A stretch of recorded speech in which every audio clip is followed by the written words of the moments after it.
Rapid preparation में आपका स्वागत है। नहीं, ये किसी एग्जाम प्रेप चैनल की शुरुआत नहीं है, बल्कि आज हमारे सामने जो नोट्स हैं वो लगते बिल्कुल वैसे ही हैं। उत्तर प्रदेश की जलवायु और मौसम विज्ञान पर एक बहुत ही विस्तृत भौगोलिक अध्ययन। लगता है जैसे यूपीपीएससी या यूपीएससी की तैयारी के लिए बनाया गया है। हमारा काम है इस किताबी जानकारी की परतों को खोलना और वो छिपी हुई बातें निकालना जो वाकई में समझने लायक हैं। और एक लाइन जो इन नोट्स में सबसे पहले नजर आती है वो है मानसून प्रदेश की जीवन रेखा है। तो चलिए इसी नब्ज को पकड़कर आगे बढ़ते हैं और देखते हैं कि उत्तर प्रदेश के मौसम का मिजाज असल में है कैसा। तो शुरुआत करते हैं सबसे बुनियादी सवाल से। उत्तर प्रदेश जहां है उस जगह की क्या खासियत है? नोट्स में लिखा है कि ये 23 डिग्री 52 मिनट उत्तरी अक्षांश से 30 डिग्री 25 मिनट उत्तरी अक्षांश के बीच है। अब ये नंबर तो ठीक हैं, पर इनका जमीन पर क्या मतलब निकलता है? देखिए, ये जो नंबर है ना, ये दरअसल पूरी कहानी की नींव रखते हैं। अच्छा। हाँ, इसका सीधा मतलब ये है कि उत्तर प्रदेश पूरी तरह से कर्क रेखा के ऊपर है, मतलब उपोष्ण कटिबंधीय क्षेत्र में, सब ट्रॉपिकल जोन में। बिल्कुल। तो नतीजा ये होता है कि यहाँ साल के ज्यादातर समय सूरज की किरणें काफी सीधी पड़ती हैं, जमीन खूब तपती है और इसी गर्मी से वो पूरा खेल शुरू होता है जिसे हम मानसून कहते हैं। लेकिन सिर्फ अक्षांश ही नहीं, 3 और बड़ी बातें हैं जो प्रदेश की जलवायु तय करती हैं। अच्छा, वो क्या है? पहली और सबसे जरूरी चीज है हिमालय का अवरोध। वो दीवार? हाँ, वो विशाल दीवार। अगर वो न होती तो साइबेरिया से आने वाली बर्फीली हवाएं पूरे उत्तर भारत को एक ठंडा रेगिस्तान बना देती। यही हिमालय इन ठंडी हवाओं को रोकता है और साथ ही बंगाल की खाड़ी से आने वाली मानसूनी हवाओं को भी उन्हें रोककर बारिश करवाता है। बिल्कुल। उन्हें ऊपर उठने और बरसने पर मजबूर कर देता है। और दूसरा है प्रदेश का मैदानी स्वरूप। ज्यादातर इलाका समतल है ना? कोई बड़ी पहाड़ी या पठार नहीं। हाँ, सही बात है। क्योंकि शीतल लहर। और तीसरा पॉइंट? तीसरा है इसकी लोकेशन एक संक्रमण क्षेत्र की। संक्रमण क्षेत्र मतलब ये पश्चिम के शुष्क राजस्थान और पूरब के नमी वाले बिहार बंगाल के बीच में फंसा हुआ है। अच्छा। इसी वजह से जैसे जैसे आप पूरब से पश्चिम की ओर जाते हैं, मौसम का रंग ढंग एकदम बदलता जाता है। इसी वजह से शायद स्रोतों में उत्तर प्रदेश की जलवायु को उष्णकटिबंधीय मानसूनी के साथ साथ महाद्वीपीय भी कहा गया है। इसका क्या मतलब हुआ? महाद्वीपीय प्रभाव का सीधा सा मतलब है समुद्र से दूरी। आप देखिए, मुंबई या चेन्नई में मौसम साल भर लगभग एक जैसा रहता है। हाँ, ज्यादा फर्क नहीं होता क्योंकि समुद्र तापमान को कंट्रोल करता है। लेकिन उत्तर प्रदेश समुद्र से बहुत दूर है, तो यहाँ ना तो समुद्र की नमी पहुँचती है, ना ही उसका कोई असर। बिल्कुल। नतीजा, गर्मियों में भयानक गर्मी, इतनी की तापमान 47 डिग्री सेल्सियस तक पहुंच जाता है। और सर्दियों में कड़ाके की ठंड, जब तापमान 4 डिग्री तक गिर जाता है। इसी को महाद्वीपीय प्रभाव कहते हैं, मतलब एक्सट्रीम्स का मौसम। तो हमने भूगोल और जलवायु के कह सकते हैं कि मूल सिद्धांतों को समझ लिया। ये एक तरह से स्टेज है। अब देखते हैं कि इस स्टेज पर साल भर मौसम का नाटक कैसे चलता है। स्रोत बताते हैं कि प्रदेश में 4 मुख्य ऋतुएं हैं: गर्मी, वर्षा, शरद और शीत। तो चलिए गर्मियों से शुरू करते हैं।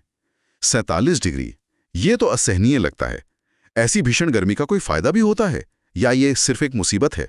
देखने में तो मुसीबत ही लगती है, लेकिन भौगोलिक नजरिए से देखें तो यही भीषण गर्मी मानसून के लिए एक तरह से रेड कार्पेट बिछाती है। Red carpet? वो कैसे? होता यह है कि जब जमीन बहुत ज्यादा तपती है तो उसके ऊपर की हवा भी गर्म होकर हल्की हो जाती है और ऊपर उठ जाती है। अच्छा, तो नीचे जगह खाली हो जाती है। हाँ, वहाँ निम्न वायुदाब यानी लो प्रेशर का एक बहुत शक्तिशाली क्षेत्र बन जाता है। और विज्ञान का सीधा सा नियम है कि हवा हमेशा उच्च दाब से निम्न दाब की ओर भागती है। और उच्च दाब उस समय समुद्र के ऊपर होता है? बिल्कुल, बंगाल की खाड़ी के ऊपर। तो उत्तर प्रदेश की एक गर्मी एक चुंबक की तरह काम करती है। अच्छा। जो समुद्र के ऊपर की नमी से लबालब हवाओं को अपनी ओर खींच लेती है।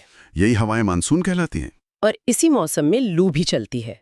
हाँ, मई जून के दौरान चलने वाली शुष्क और गर्म हवाओं को ही लू कहते हैं। और फिर वो पल आता है जिसका सबको इंतजार रहता है, मानसून का आगमन। स्रोत कहते हैं कि प्रदेश की लगभग 85 से 90% बारिश बंगाल की खाड़ी वाली शाखा से होती है। मतलब अरब सागर से आने वाले मानसून का यहाँ ज्यादा असर नहीं होता। बिल्कुल। ये मानसून बिहार के रास्ते पूर्वी उत्तर प्रदेश में प्रवेश करता है। और यहाँ पर वो नियम सबसे साफ दिखाई देता है जिसकी हमने शुरू में बात की थी। पूरब से पश्चिम की ओर वर्षा का घटना। हाँ, आप इसे ऐसे समझिए कि नमी से भरे बादल पानी के टैंकर की तरह हैं। जब ये गोरखपुर और पूर्वी यूपी में घुसते हैं तो इनका टैंकर लबालब भरा होता है और ये जमकर बरसते हैं। ठीक है। फिर जैसे जैसे ये लखनऊ, कानपुर होते हुए आगरा और मथुरा की ओर बढ़ते हैं, इनका पानी खत्म होता जाता है। अच्छा, तो पश्चिम तक पहुंचते पहुंचते ये बादल लगभग निचोड़ चुके होते हैं। ये अंतर आंकड़ों में तो बहुत बड़ा दिखता है। पूर्वी यूपी के गोरखपुर में 100 से 140 सेंटीमीटर बारिश, मध्य में 80 से 100 सेंटीमीटर और पश्चिमी यूपी के मथुरा में सिर्फ 60 से 80 सेंटीमीटर। ये तो लगभग आधा हो गया। इसका असर तो हर चीज पे पड़ता होगा। हर चीज पर, खेती से लेकर लोगों के रहन सहन, पानी के स्रोतों और यहाँ तक कि प्राकृतिक आपदाओं पर भी। हम इस पर आगे और बात करेंगे क्योंकि यही पैटर्न प्रदेश की अर्थव्यवस्था की कहानी भी कहता है। तो मॉनसून तो चला गया, लेकिन क्या इसका मतलब है कि प्रदेश पूरी तरह शुष्क हो जाता है या सर्दियों में भी किसी और तरीके से बारिश होती है? हाँ, होती है, और उसका स्रोत बड़ा दिलचस्प है। अच्छा। उसे पश्चिमी विक्षोभ या वेस्टर्न डिस्टर्बेंस कहते हैं। ये वो चक्रवात हैं जो मॉनसून से हजारों किलोमीटर दूर भूमध्य सागर में पैदा होते हैं। क्या बात है! मतलब उत्तर प्रदेश में सर्दियों की बारिश का सोर्स वो भारत है ही नहीं, बल्कि यूरोप और मध्य पूर्व है। बिल्कुल।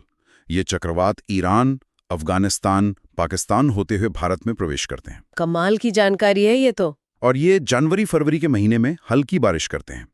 ये बारिश मात्रा में ज्यादा नहीं होती, लेकिन रबी की फसल, खासकर गेहूं के लिए ये अमृत की तरह होती है। अमृत क्यों?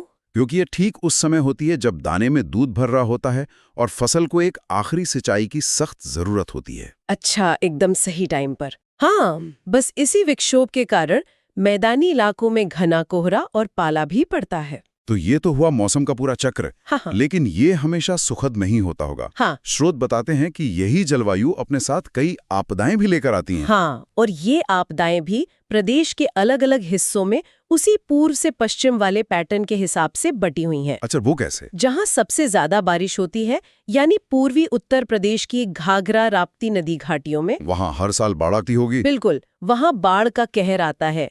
और इसके ठीक उलट, जहाँ बारिश कम होती है और जमीन पथरीली है, वो बुंदेलखंड का इलाका। हाँ, वो अक्सर सूखे की चपेट में रहता है। और लू और शीतल लहर। गर्मियों में पूरा प्रदेश लू से तपता है, तो सर्दियों में शीतल लहर फसलों को बर्बाद कर देती है। और जाहिर है इन सब का सीधा असर प्रदेश की सबसे बड़ी ताकत यानी खेती पर पड़ता होगा। बिल्कुल सीधा। अगर हम इसे बड़े परिप्रेक्ष्य से जोड़ें, तो प्रदेश का जो कृषि नक्शा है वो पूरी तरह से बारिश के इसी पैटर्न ने बनाया। अच्छा। जहां सबसे ज्यादा पानी बरसता है, यानी पूर्वी यूपी, वहां पानी की सबसे ज्यादा खपत वाली फसल धान होती है। चावल। हाँ, चावल। मध्यम क्षेत्र जहां बारिश मध्यम है, वो गन्ने की बेल्ट है। और पश्चिमी यूपी जहां बारिश सबसे कम होती है, वो गेहूं का कटोरा है। यहाँ एक दिलचस्प सवाल उठता है। अगर पश्चिमी यूपी में बारिश सबसे कम होती है तो वो कृषि में इतना आगे कैसे है? और यही वो सबसे गहरा इंसाइट है जो इन आंकड़ों के पीछे छिपा है। ये पैटर्न सिर्फ खेती नहीं, बल्कि प्रदेश की इकोनॉमी की कहानी भी बताता है। पश्चिमी यूपी में बारिश कम हुई तो ये वहां के लिए एक मजबूरी बन गई। इस मजबूरी ने उन्हें सिंचाई के साधन विकसित करने पर मजबूर किया। अच्छा, नहरों और नलकूपों पर निवेश हुआ। बिल्कुल, ग्रीन रेवोल्यूशन का सबसे ज्यादा फायदा भी वहीं पहुंचा। नतीजा, वहां की खेती मॉनसून के भरोसे नहीं रही, वो ज्यादा सुरक्षित और स्थिर हो गई। जबकि पूर्वी यूपी ज्यादा बारिश के बावजूद अक्सर बाढ़ की तबाही और मॉनसून की अनिश्चितता से आज भी जूझता रहता है। ये तो वाकई एक बड़ा विरोधाभास है। मतलब एक जगह कमी ने विकास को जन्म दिया और दूसरी जगह अधिकता भी एक समस्या बन गई। बिल्कुल। लेकिन अब तो एक और बड़ी चुनौती सामने आ रही है। स्रोत बताते हैं कि जलवायु परिवर्तन उस पूरे पैटर्न को ही बदल रहा है जिसे हम सदियों से जानते आए हैं। हाँ, और ये सबसे बड़ी चिंता का विषय है। जो सदियों से चला आ रहा है चक्र था, अब उसमें गड़बड़ी हो रही है। 3 बड़े बदलाव तो साफ दिख रहे हैं। कौन से? पहला, तापमान में लगातार वृद्धि। इसका सीधा असर गेहूं जैसी रबी की फसलों पर पड़ रहा है, जिन्हें पकने के लिए एक निश्चित समय तक ठंडे मौसम की जरूरत होती है। सर्दियां छोटी हो रही हैं। हाँ, और उससे पैदावार घट रही है। और दूसरा, आपने अनियमित मानसून की बात की। जब आप कहते हैं अनियमित मानसून, तो इसका एक किसान के लिए जमीन पर क्या मतलब होता है? इसका मतलब है कि किसान का वो सारा ज्ञान और अनुभव जो पीढ़ियों से चला आ रहा था, अब वो बेकार हो रहा है। हाँ, उसे पता था कि जुलाई के पहले हफ्ते में बुआई के लिए हल्की फुहारें मिलेंगी। अब हो ये रहा है कि 3 हफ्ते तक सूखा पड़ा रहता है, और जब बारिश आती है तो इतनी तेज होती है कि बाढ़ आ जाती है। और उसका बोया हुआ बीज ही बह जाता होगा। हाँ, पहले बारिश 40-50 दिनों में धीरे धीरे होती थी, अब वही बारिश 15-20 दिनों में आफत बनकर बरस जाती है। मतलब उसका पूरा कैलेंडर ही गड़बड़ा गया। बिल्कुल, जो सदियों के अनुभव पर बना था अब भरोसे के लायक नहीं रहा। ये तो बहुत ही गंभीर स्थिति है। इसका मतलब आपदाओं की तीव्रता भी बढ़ रही होगी। बिल्कुल, यही तीसरा और सबसे खतरनाक बदलाव है।